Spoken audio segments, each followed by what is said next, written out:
I am certainly not an uncritical fan of professional news agencies. Neither am I completely convinced that everyone and anyone should be able to have what we call a news site. Unfettered and unfiltered access to large audiences should have been good for the free exchange of ideas. Instead, it seems to be destroying ethics and especially professionalism in the field. I'm not claiming that professional journalists always follow their own code of ethics, but at least they have admitted in the past there should be one. The Society of Professional Journalists, the SPJ, has 35 clearly articulated statements in their code of ethics. There's not time to share them all, but even a glance at their 4 main headings raise serious questions about the integrity of much of what we call news. Here are those 4 organizing categories. 1. Seek the truth and report it. 2. Minimize harm. 3. Act independently. 4. Be accountable and transparent.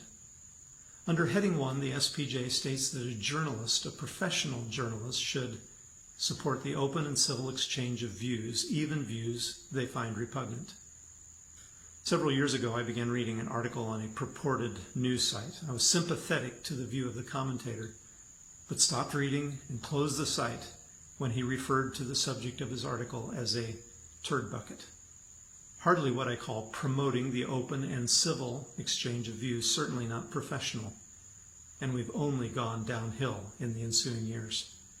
There was something to be said for professionalism, saying things accurately and with respect. That's a worthy ethic. I'd go further and say it's a Christian ethic.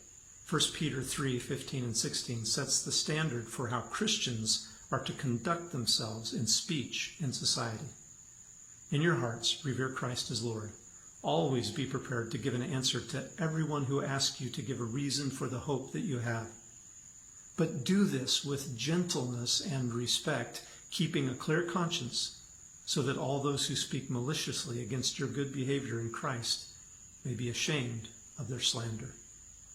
Maybe we can't expect that from our news agencies, but Christians are called to reasoned responses delivered with love and respect, even in the face of societal slander.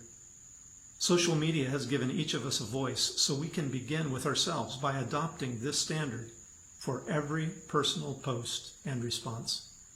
Then we can begin holding our news sources to the same standards. Use some of that passion that I see you spilling on the airwaves to civilly plead for civility. And if nothing changes, change where you get your news.